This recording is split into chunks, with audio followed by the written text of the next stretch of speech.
All right, we're flowing. I think this is episode 17. Is it?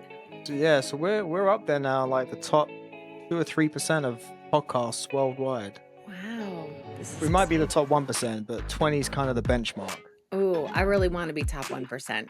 Yeah, and like I've said before, this will be my fourth one, and it Yes. really is just it's all about consistency. Mhm. All of life is about consistency, Yeah, good you know, or you bad.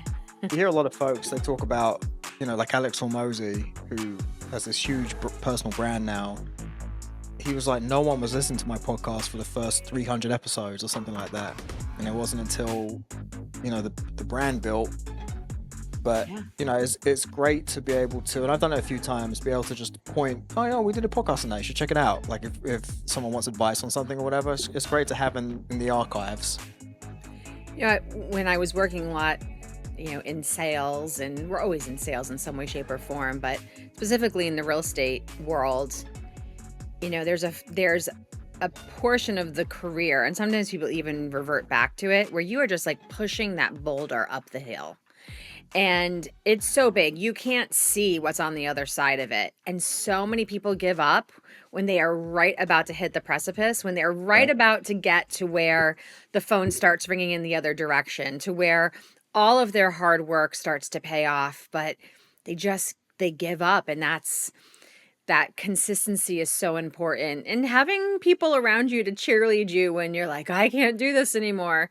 Um, so when you would have monetized it, if you had just that last yeah. 5%. What there's that meme picture, right, of like someone digging a tunnel Hmm. and then they're turning around walking away and they were like this far from breaking and there was all the diamonds there and then there's people above Yes. them just about to pass them. And There's a yeah, book called 5 Feet from Gold. And I read it. I don't remember the whole thing, but that's a very similar yeah, concept. Um, But consistency goes both ways too. Like if you have consistent good habits or you're doing things consistently, that's going to bring good things. If yeah, you're doing consistent bad things, and you're going to have bad things. So like you're consistent about something. You're already being yeah. consistent. It's just a matter of, is that consistency actually I see moving you that a towards your lot, and goals? see it a lot in the health space, and it's Mm, actually quite sad because you don't feel the effects of some of those bad habits for a long time. mhm. And I've worked with people in their late 70s, early 80s, and it's like the work that we did was never to make anything better. It was just to stop the proverbial the bleeding. It was just how do we make you as comfortable as possible now? And I'm like, if Yeah. you just started this 10 years before, we'd be in so much of a better position. And it's always been my gripe with a lot of the exercise places like your F45s, your CrossFits, your Orange Theories, and even a lot of personal trainers, the way they train their clients. And then also people who do these extreme diets. Yeah. You don't feel the effects of all that stuff for another 10, 20 years. You might feel fine, Mhm. but it's going to catch up with you. And that's always been my gripe with it. It's like I always refer to people who do CrossFit as they might look good on the outside, it's like a beautiful house, and you go inside and like the door handles don't work, the light Mhm. switches don't work, there's no electricity coming out the outlets. That's what it's like. Is Um, that because of like the impacts, the skeletal impact, or you know, I'm thinking of athletes or football players or like heavy bodybuilders where they just grow a ton of muscle, but like the tendons, so when that muscle goes away, there's all this strain. Talk to us a little bit more yeah, about. there's some of that. It's the effect on the nervous system, all the Mhm. fascia, the amount of strain that gets under, and a lot of it's like the poor posture, the poor movement habits that you Mhm. create and just compound over time. And that's why you see talking of athletes, like why their bodies just break down at a certain Yeah, point. They just can't handle it anymore. yeah. I remember when you were training me, especially with any like ab or lower back stuff, you're like, if you feel any like, no, we're not doing that. We don't do the things that you typically would go and do. Like, that's not good for you as a woman in her 40s or whatever. Like, that's not putting strain in the right places, right? And so instead of just powering through and just kind of having the pain and dealing with the soreness, not soreness like I had a good workout, like I really injured myself a little bit. Yeah. I just remember you always being so like, no, we'll switch it, we'll do something else, or we just don't do that. Yeah. Yeah. And just even when it comes to nutrition, like people can get away with eating certain things, and we're not talking Mhm. about weight gain or anything here, but Mhm. things like seed oils, you might feel fine for now, Mhm. but eventually that's going to have its effect on you, and it doesn't take much for the dam to break. Yep. Yep. Yeah. We weren't even talking about consistency, but what we are going to talk today is a commitment to live your values. Yeah. And, that absolutely ties into the consistent things that you're doing. And are they in alignment with what your values are? Um, I don't know who it was. It was something on Instagram, and some coach, motivational speaker had a woman standing up, and she's like, I have the tendency to drink too much, and that wasn't what it was. And he's like, "You have the what?" And she's like, "The tendency." He's like, "No." He's like, "You're that's a choice." Yeah. You You know? sent me this. Yeah. Yeah. I was like, things that are habits, like once you know it's something that you do, it's not necessarily that it's a habit. It is a choice. You're making a choice to do it. And it's just so easy to be like, I have a tendency to do this, eat poorly, not work out, do bad things. No, you're making a decision Yeah. to do those things. Once you have an awareness, it is now a decision. You can still make a poor decision, but it's still a decision. It's not just something you're helpless to, which, I when people use crutches or things like that, a Yeah. tendency, a habit to justify poor behavior is so dangerous. And that tells me that they are living a life by default, not a life by design. And in order Hmm. to live a life by design, you have to know what your foundation is and what's important to you. And that goes to what are your values? What are your core values? Yeah. And I think, and as we said offline before we started, a lot of people don't know what their values are. Yeah. Um, and it's something I love, not to pat myself on the back, but like my kids know what my values are. Mhm. Like Mason can vocalize like what I agree with, what I don't agree with. And if you don't stand for anything, you stand for nothing. Yep. Or you fall And for you don't stand for yeah, anything, you fall for everything. I know there's a lot of people in my life I know that just I'm like I don't actually know what you stand for. Yeah. And I have a lot more respect for someone even if I completely disagree with them, but much like we were saying last week, standing in your truth. Yes. And then if you stand on your values, more respect to you. Yeah. Well, and it's so empowering because your values become your filter, right? You and I have talked about your identity statement becomes your filter, Yeah. um, but your values become your filter for all of every decision that you're making, and it really makes life a lot easier and a lot simpler. Um, this is something that we take corporations through a core values discovery. Often we'll find that companies have core values, right? But it's more of a marketing tactic. It's a more of like, Yeah. yep, we've got them up on the wall. Yep, they're on the website. Um, it's important to not only to have core values, but a good set of core values. They have to hit certain foundational markers. And Hmm. then a narrative, not just a word, like what's the narrative that goes with that word? And since we're probably more talking to individuals, not corporations on the podcast, Yeah. there's something called a personal core values discovery, and it's something that we walk once we do a corporate core values, we walk the teams, the leaders, the companies through a personal core values discovery because it's very challenging to live the corporate or company's core values if you don't know what your own are and how they tie together. It's also Yes. important that you are working for companies that you have alignment with their core values. That's how we Yeah. have longevity and consistency. So, really, I'm going to nutshell it really simply, but if you're listening right now, which I guess you'd have to be listening if you even heard me say this, um, quickly just kind of grab a piece of paper and you're going to think about people in your world, in your life, in this universe that you would either they'd be a hero to you. It's called a hero exercise. I found that a lot of people have a challenge with the word hero. So this is just people that you admire. They could be someone that you know personally. It could be someone that you watch online and consume their content. It could be someone from history. Could be someone alive. They could be alive or deceased. They could be real or they could be fictional, right? Could be a superhero of some sort. Just identify 5 people. And then under each of those people, write down all the things that you admire about them, right? They have integrity, honesty, courage, kindness, whatever it is about that, why you thought about that person, is their characters that you admire about that. Then we'll go through, and next to each one of those words that you wrote, rank yourself from 1 to 10. 10 being this shows up in my life at the highest level. And then look at that and say, okay, where is it that I need to be doing better? What's important to me in these things? And then that's where you can start to create your core values from. So, like if you saw integrity came up 3 times, okay, that's probably an important part of your core value. Well, what does integrity mean to you? What does that look like in your life?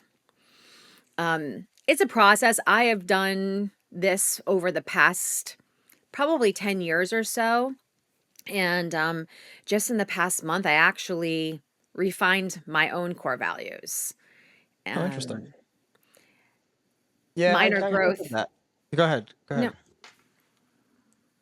you talk because No, I I was just going just. to say, I think if I was to have done the exercise 3 to 5 years ago, my Mhm. values would probably be different now too. Yeah. And it's interesting how things evolve, right? But and having said that, maybe they weren't. And the point I was gonna make, and I Hmm. don't want to go on too much of a tangent, so we can get back to what you were going to say. I think a lot of people, if you run this exercise, you might find that a lot of the things you think are values to you is actually just you virtue signaling Mm, about what you think society wants you to think about certain people. Like we idolize, celebrities and sports stars, but then when you actually, like, if you were to write down someone and you're like, oh, actually, that's kind of shitty behavior, and I don't really yeah. agree with their stance on that, and are they really that honorable? And then, you start questioning that thing, and people are very quick to put people on pedestals and idolize them, but they don't actually align with the values that you hold as yourself. Yeah. Does that make sense? Yeah, absolutely makes sense. Yeah. I had someone throw out in a corporate setting, they're like, and we're not going to make this a political conversation, but they're like, what about Donald Trump? Can that be one of my heroes? Sure. Do you admire, what he does? And they're like, well, what if you don't like him? Can they still be one of your heroes? And I was like, that's a very interesting question. So, we can go to an extreme. There's some really crappy, horrible leaders in our history, right? That would be called a leader, but they did very bad things. But they also Yeah. did some good things. Like a serial killer is probably really good at planning. Well, it Yeah. doesn't, Some good skills there. Yeah. so to me it has to be someone that you admire for multiple reasons, and yes, you should like them. Um, but it spurs this very interesting conversation. And there's always 1 or 2 people that love to challenge it. But it should be someone that you would want to emulate. Or if you have children, you would want your children to emulate their behavior. But what you said is so key. Like often people throw out, especially sports Yeah. stars, and when they really have to write down the characteristics, they get stuck because they maybe only have one because they have a perception of this person, but they don't really understand, the Yeah. character of this person. Um, so I'm not gonna go into all of mine, but mine are growth, integrity, love, fun, and courageous. Um, and so one of my narratives, well, I'll pick love. Love is my compass. It guides how I show up, how I lead, and how I connect. Love is more than emotion. It's an intentional action. It's about creating safe spaces, holding others in their struggles, and celebrating their victories. It's about compassion, understanding, and seeing the humanity in every experience. Love is the energy I bring into every conversation, every coaching session, and every decision I make. So, the narrative is like, how do I walk this out, right? The word sounds great. Everyone's great at picking a word for the year, but what does that actually mean? What does that look like in action? Yeah. Um, And then it's a filter. Full transparency. I was frustrated with Ben the other night and probably had my voice raised, and my high D was in full effect. I said something I didn't mean. It was something silly. It wasn't necessarily hurtful, but it was. And he goes, "You're not coming from love." And I was like, "Damn it." He's right. And I said, "No, I'm coming from hurt." And that is not coming from love. So he wasn't using it against me, but it's that mirror, and that is my commitment. My commitment is to live my values, and if coming from love is one of my values, and sometimes when someone reminds you of it, if it's not yourself, I had a choice in that moment: Yeah. continue forward on my hurt rant or course correct to something that was coming from love, which still meant continue the conversation, but my Italian high D temper relaxed a little bit. God bless you, Ben. He likes to push buttons too. I'm not just not throwing him. We are very good for each other in the way that we challenge each other, but we Uh, also hold a safe space for each other. And I think the biggest thing is, like, we're there to have the full conversation, even if it has to be put a pin in it for a moment. Like, we're gonna see it through. well, and to tie it into values even more, I feel like that only works if you do have the shared values as the foundation. It's like Yes. the same way you and I completely disagree on vegan and carnivore, but Yeah. the values by which we actually see it Yes. is actually very similar. Yeah. You know, the welfare of animals. I'm actually reading this great book. I go to the farm every week, and I always chat with the guy, and it was just me and him in there. They've been really busy recently because people are Mhm. waking up to the fact we need locally grown, locally sourced food. Yeah. I'm just chit chatting. I was like, Non-processed. I actually asked the kid who works in here if he had any, because he was in school for farm agricultural business. I was like, I'm Yeah. actually really interested in it. Like, do you have any recommendations of books?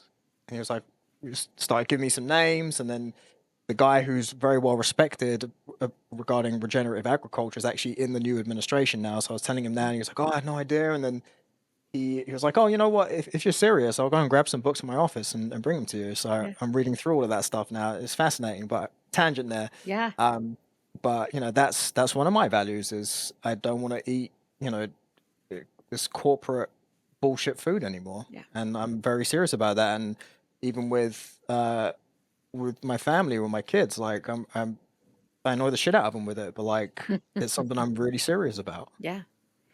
So, gosh, you have to do your core values exercise because you I have do, to yeah, have them written down.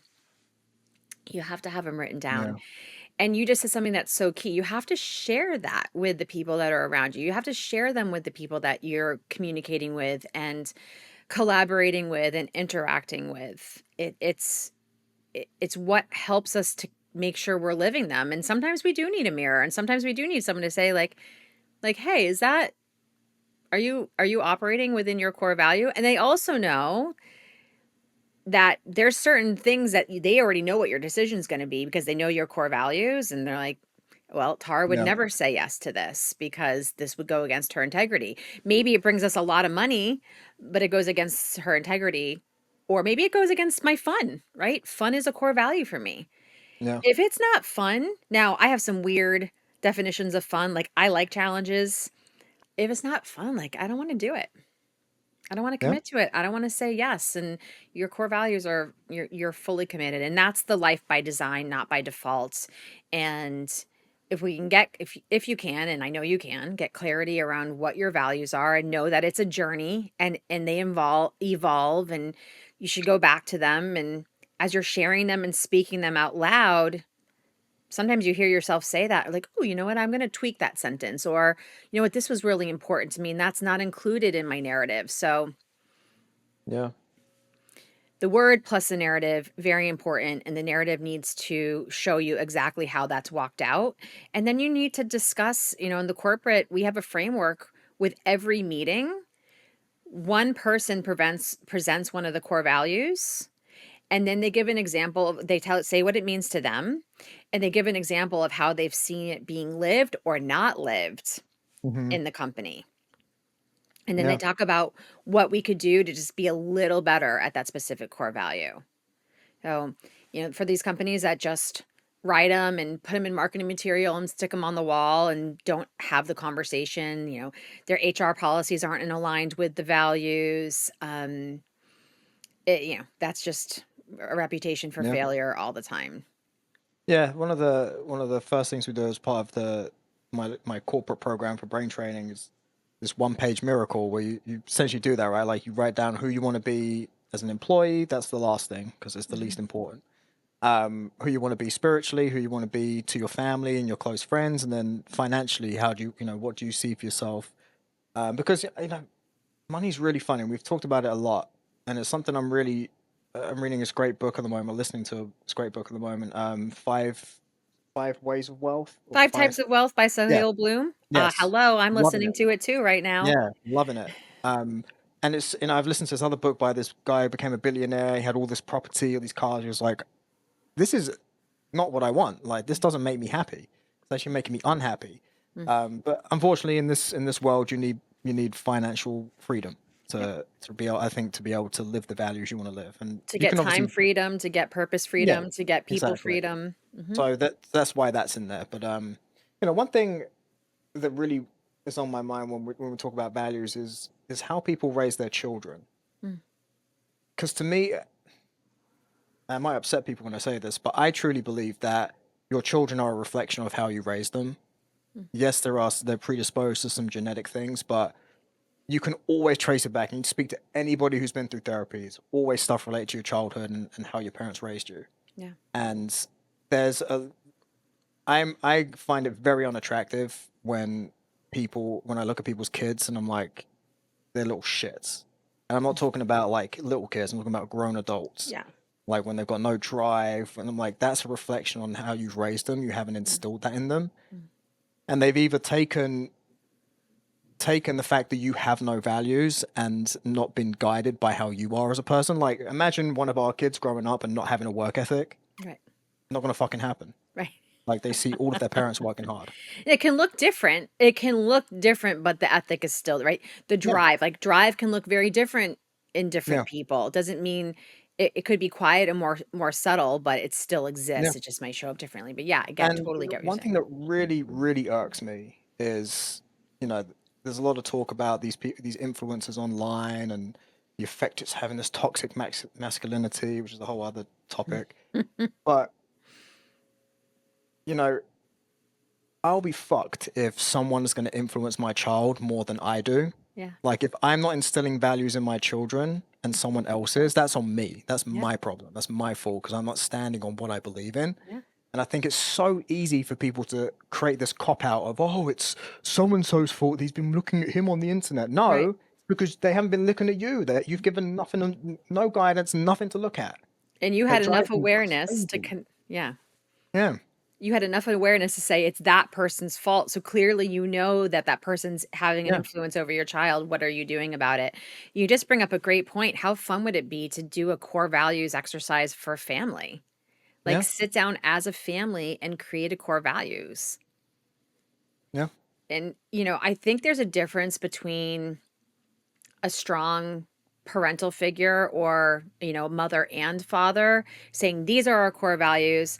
Because that's what it is. These are our values. This is how we do things around here, whether it's home or corporate. Um, but we never just let the executives be in the room when we're doing that. We look for as many people in the company as possible because values are not just to be like handed down or handed out. This is how you're going to live.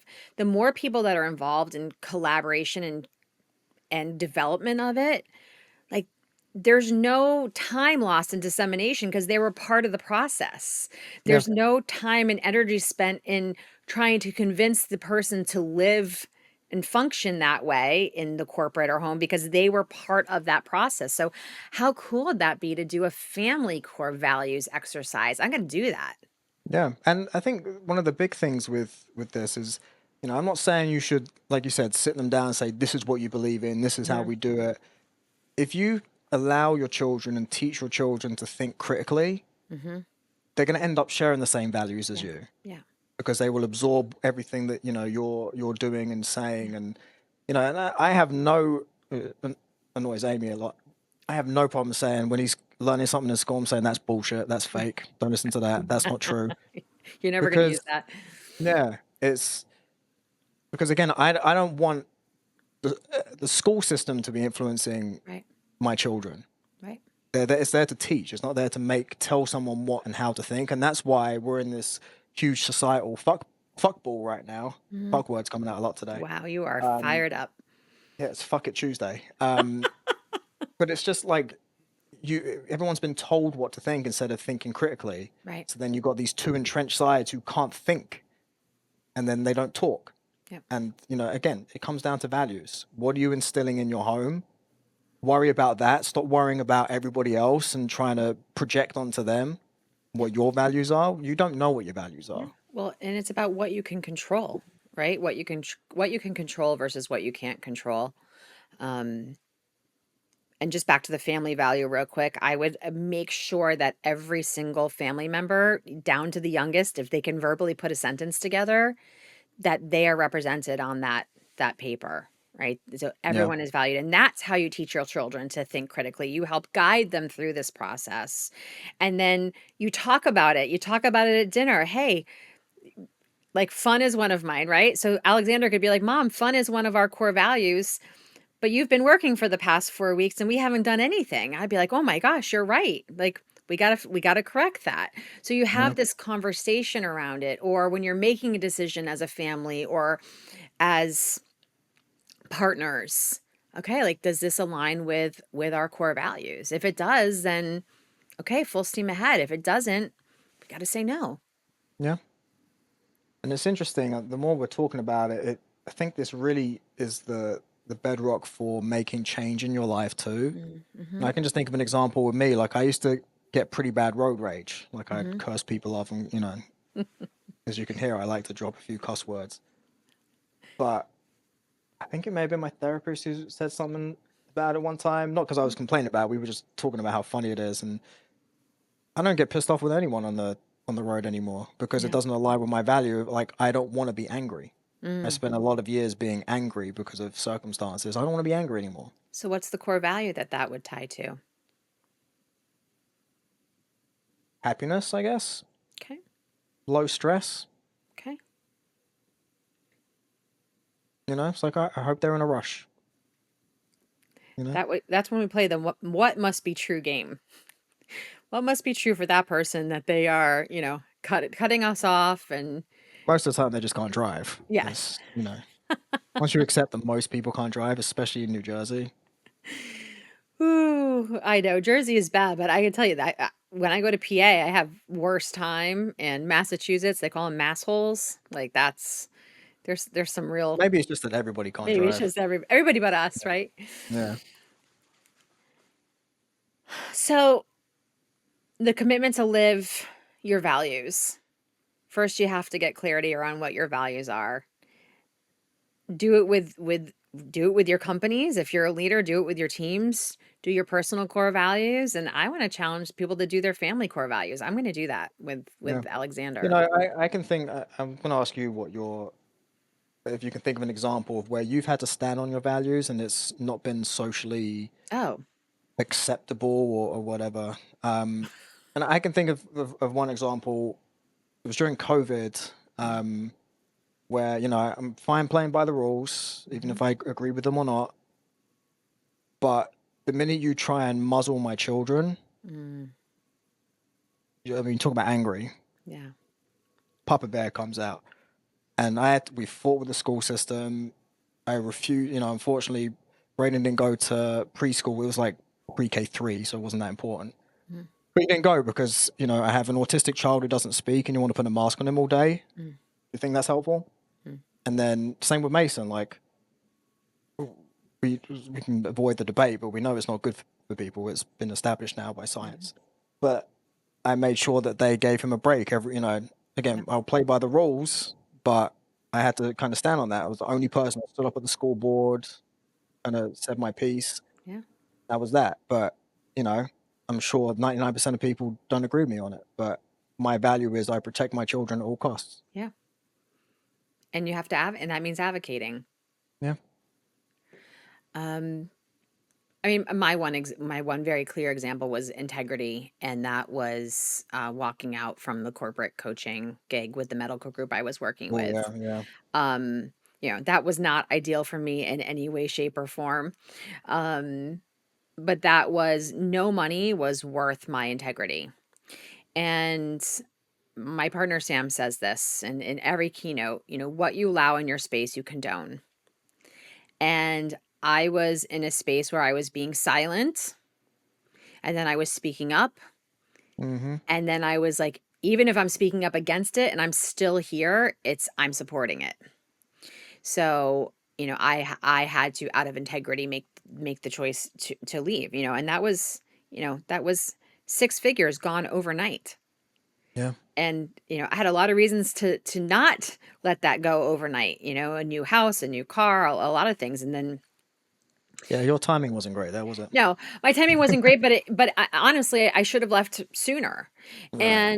And the reason I was able to stand in that integrity is because I did spend a lot of my 20s and 30s in the corporate settings. I was in the liquor industry for a long time, and being a young woman in, managing 1,500 sales reps in the liquor industry and just that entire environment, those were the days where it was like, you know, a, a martini, a cigar, and, out on the golf course or even in the boardroom.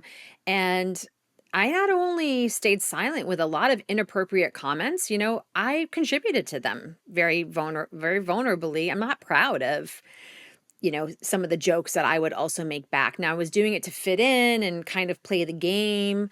Um, but at 40, I was 47 when I left there, and having had those experiences, I'm like, "Mm-mm, this is my integrity, and no money is worth that." Yeah. So, and Yeah. there was everything, everything pointing to, don't walk out, don't Well, resign. this is what you see and what you're gonna see with all of the Diddy stuff, with the Mm, Epstein stuff. There's a lot of good people that got wrapped up mm-hmm, in that stuff because they didn't have values. They mm-hmm, didn't leave the party when they should have. mm-hmm. They didn't want to say no, They weren't and committed to their values. exactly, and they just Yep, it just got worse and worse, and then you find yourself in a compromising position doing yep, some ungodly stuff, yep. and that's And that. And it's because, yeah, just like you said, yeah, you didn't commit to your values. and it's got to be all of the time, right? Are there nuances? Yes. And sometimes people will take a value and they'll make it so black and white that there's no room for flexibility, and that's not what this is about, right? Right. It is about living by them consistently 100% of the time, but how that can show up can look a little bit different. Yeah. Um and I've talked about examples of that. But yeah, run through the exercise. There's probably some great stuff online. Connect with Paolo, connect with myself if you want a little worksheet on it. I'd love to hear what people's core values are. I'd love to hear what yours are. I'd love to hear if somebody runs it through with their family, what comes from that.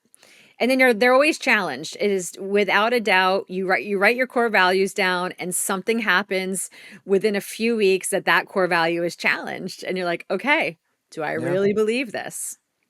Well, and yeah, and that's it. And I think when you're even going through the exercise, you'll start to question whether one, do you actually believe it? Because, like I said, I think a lot of people have quote unquote values Hmm. when it's just them virtue signaling because they feel like this is how I'm supposed to feel Yeah, about things. And then how much of your life really aligns with your values. yeah, And I would be willing to bet the majority of them don't.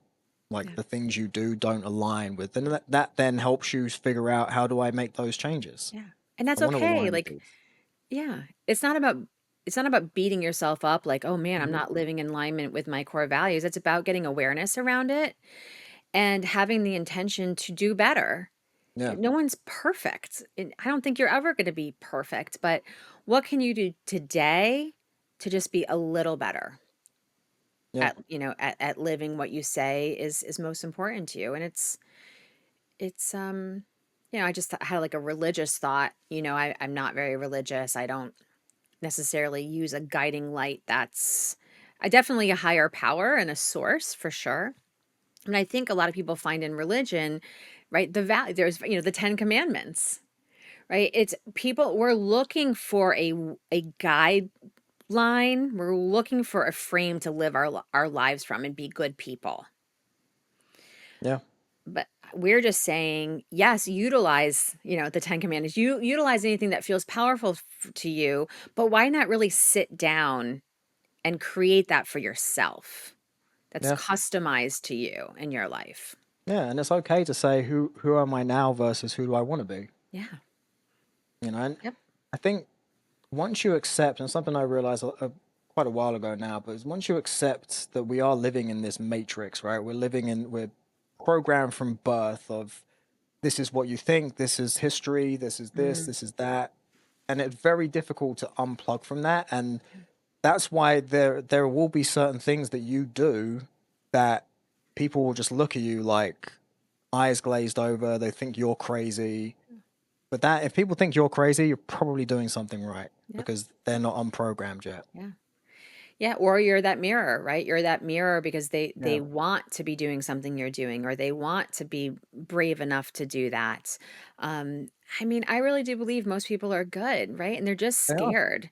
They're scared and there's lack of clarity, and then we're surrounded by all these fear mechanisms to keep us scared, to keep Yeah. us as sheep, to keep us as followers, to make us believe that we don't have control and power over our minds and bodies and health and how we're living our lives, and one person making enough change.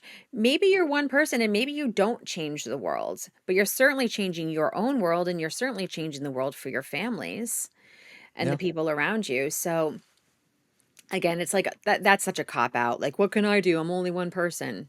Well, you can change the entire world for yourself. Yeah. Change your world and then the rest will follow. And Hmm. you can certainly have an impact on your immediate family, Yeah. you know? And to that point with the fear, I will always stand on the soapbox and tell you to not you, you the listeners, stop watching the news. Mm. Like it's 2025. Have we not figured out yet that it's just propaganda for Yeah. any part of the political spectrum? Yeah. What are you doing? It's entertainment, it's not real, Yeah. and it's programming. I can't like when you stop Yeah. watching the news, do you still watch it? So, yeah, this is such a double-edged sword for me because I was never a news watcher, and then when I would, I'm like, "Oh my god, I feel horrible." So I, like, didn't watch the news, and working heavier in the corporate space now, I was like, "Okay, I kind of need to know what's going on." I can't I maybe it's not the truth, but I have almost a responsibility to understand the temperature of what's being talked about so that I can have somewhat of a valid conversation with a lot of these leaders that I'm sitting down with.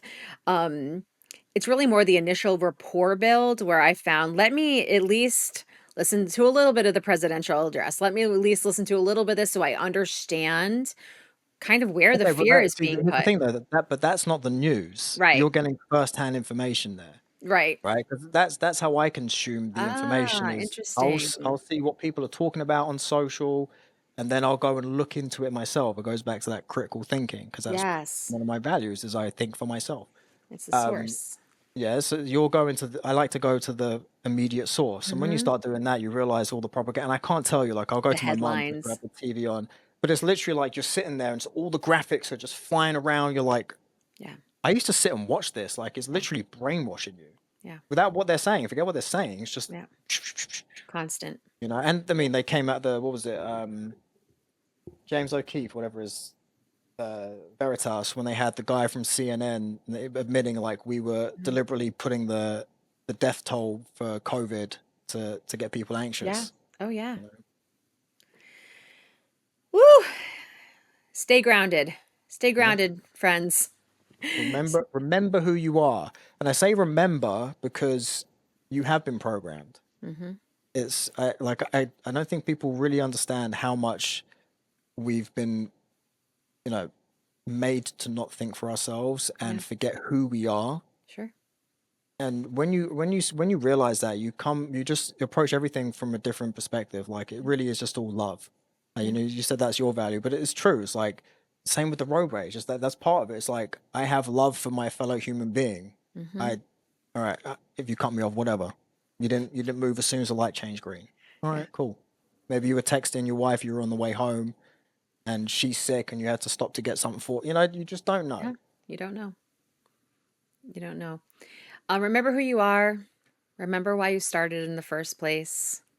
Reconnect in with what does that best version of yourself not only look like, what does it feel like? What are Yeah. those desired emotions and feelings that you want to go to bed with at night, that you want to wake up with in the morning? And, tie those into your core values and then take actions accordingly.